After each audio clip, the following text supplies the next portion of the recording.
नमस्कार साथियों, Shri Vijay art academy की टीजीटी और पीजीटी की क्लास में दोस्तों आपका हार्दिक स्वागत है। जिन दोस्तों ने अभी तक हमारे चैनल को सब्सक्राइब नहीं किया है वो जल्दी से हमारे चैनल को सब्सक्राइब करें, लाइक करें और अपने दोस्तों में शेयर करें। दोस्तों, आज मैं जो वीडियो लेकर के आपके सामने आई हूँ वो वीडियो है भारतीय लोक कलाएं। इस वीडियो की डिमांड थी, बहुत लोगों ने मुझसे कहा था कि लोक कला पर भी वीडियो मैम लेकर के आइए, तो उसी संदर्भ में मैं ये वीडियो लेकर के आई हूँ। आइए देखते हैं हमारी जो भारतीय लोक कलाएं हैं। दोस्तों, भारतीय लोक कला की जो शुरुआत होती है वो प्रागैतिहासिक काल से होती है। ये माना जाता है कि लोक कला की शुरुआत कहाँ से हुई, तो प्रागैतिहासिक काल से हुई और उसके बाद धीरे धीरे ये परंपरा आगे बढ़ती रही। भारत में अगर कहा जाए कि लोक कला को किसने जीवित रखा है तो कहा जाता है कि भारत की महिलाओं ने यानी स्त्रियों ने इस लोक कला को जीवित रखा है। जो शुभ होता है, मंगल होता है, तीज त्योहार पर्व आदि के अवसरों पर भारतीय महिलाएं अपने घरों की भित्तियों पर, भूमि पर ऐसी लोक कलाएं बनाती हैं। सब तरह की सब सारे स्टेट की अलग अलग लोक कला है। हमारे उत्तर प्रदेश की अलग लोक कला है, राजस्थान की अलग है, महाराष्ट्र की अलग है, पश्चिम बंगाल की अलग है। तो क्रमबद्ध हम धीरे धीरे उन लोक कलाओं के बारे में जानेंगे। आइए देखते हैं सबसे पहले जो शुरुआत कहाँ से हुई। तो जो हमारी पहाड़ी कला है वो भी लोक कला का ही एक विकसित रूप माना जाता है।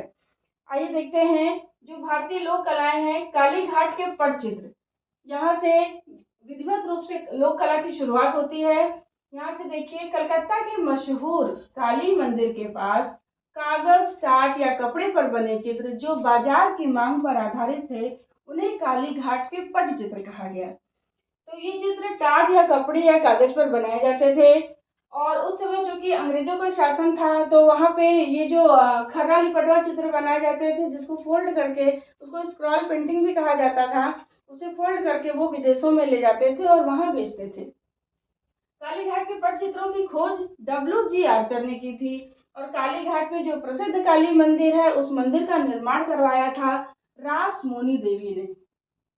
रासमोनी देवी। ऐसा तो काली घाट के पटचित्रों की बहुत सारी विशेषताएं हैं। वो जब मैं दोस्तों आप लोगों को शैली पढ़ाऊंगी, तब मैं जब काली घाट शैली पढ़ाऊंगी उसमें उसका विधिवत मैं जानकारी आपको दूंगी उसमें। और इसके जो विषय हैं काली घाट के पटचित्रों के, वो है हमारी धार्मिक कथाएं, देवी देवताओं और सामाजिक रीति रिवाजों को ध्यान में रखकर चित्र बनाए गए। इसका जो प्रमुख केंद्र था वो था मिदनापुर, हुगली, चंद्रनगर, बर्धमान और मुर्शिदाबाद। इसके जो काली घाट के पटचित्रों के मुख्य चित्रकार थे वो थे केसी घोष और एनसी घोष। इसके अलावा भी गोपाल दास, पन्नालाल, इस तरह के और भी कलाकार हैं। जब मैं ये शैली पढ़ाऊंगी तब उसको आपको डिटेल से बताऊंगी। आगे आइए देखते हैं उसके बाद कौन सी हमारी लोक कला है, वो है उड़ीसा के पटचित्र। इस शैली के चित्रों में सबसे महत्वपूर्ण चीज है ये कि उड़ीसा के पटचित्रों में विजयनगर का आकृति विधान, मुगलों का रेखांकन, दक्षिण की अलंकार प्रवृत्ति, स्थानीय लोक कला और काली घाट के प्रभाव दिखते हैं। इसकी जो विशेषता है दोस्तों उड़ीसा के पटचित्रों की, वो है पेड़ों को लताओं के रूप में दिखाना इस शैली की खास विशेषता है। और ये जो उड़ीसा के पटचित्र हैं वो कपड़े और टाट पर बने हैं। इन चित्रों का विषय भी धार्मिक चित्र है। उड़ीसा के पटचित्र जो है वो जगन्नाथ जी का जो मंदिर है उसी के आसपास बनाए जाते हैं। अगली जो हमारी लोक कला है वो है दोस्तों वर्ली लोक कला। ये मुख्य रूप से महाराष्ट्र की लोक कला है। इसका जो मुख्य केंद्र है वो महाराष्ट्र है। यह भित्ति चित्रकला है। महाराष्ट्र गुजरात के सीमांत क्षेत्रों के आदिवासी लोगों में लोकप्रिय है। यह चित्रकला भीमबेटका की शैली जैसी है। जब भीमबेटका के चित्रों को हम देखते हैं और वर्ली लोक कला के चित्रों को देखते हैं तो उनमें समानता दिखाई देती है।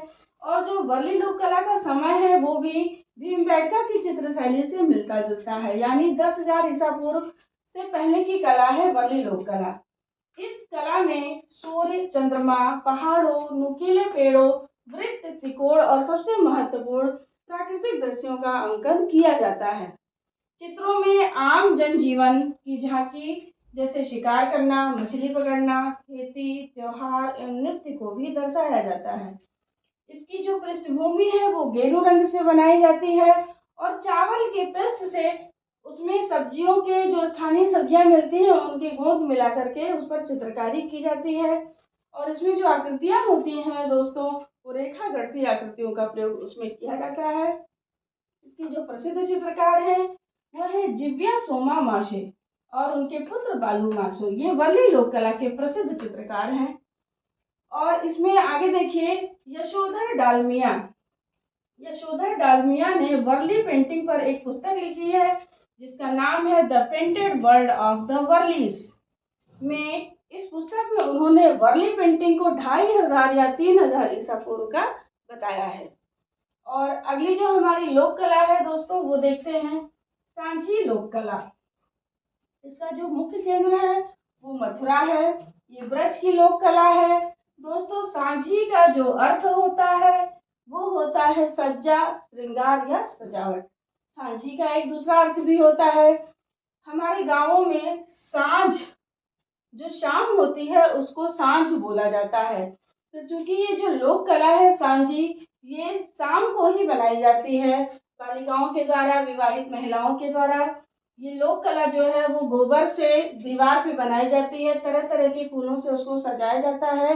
फिर सांझी देवी की आरती की जाती है और प्रसाद वितरित किया जाता है। तो जो सांझी लोक कला है वो कई प्रकार की होती है। फूलों की सांझी, गोबर की सांझी, सूखे रंगों की सांझी, पानी के नीचे सांझी और पानी के ऊपर सांझी, इतने प्रकार की सांझी कला बनाई जाती है। इसकी शुरुआत दोस्तों कहाँ से हुई सांझी लोक कला की? तो सबसे पहले शुरुआत हुई द्वापर युग से। इसमें सर्वप्रथम वनों में श्री राधा जी ने अपनी सहेलियों के साथ सांझी बनाई।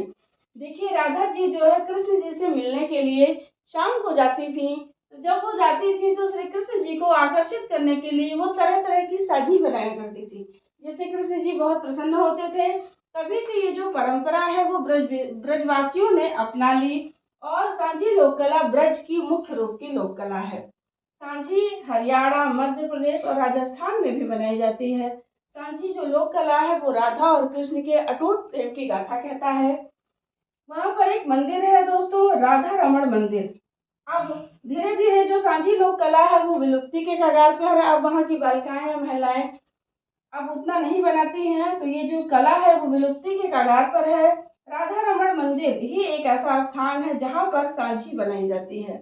पिछले 300 सालों से इस मंदिर में लगातार सांझी बनाई जा रही है और इसके जो मुख्य पुजारी हैं सुमित गोस्वामी यहाँ के पुजारी हैं और इस कला को बचाने के लिए अपने स्तर पर वो बहुत कड़ी मेहनत कर रहे हैं। सांझी लोक कला जो है वो मुख्य रूप से भूमि पर बनाई जाती है। सांझी लोक कला के जो प्रमुख कलाकार हैं विजय और मोहन वर्मा है। 26 मीटर लंबा और 11 मीटर चौड़ा कट वर्क सांझी सैंड लेयर राम सोनी ने बनाया था, जिसे लंदन में प्रदर्शित किया गया।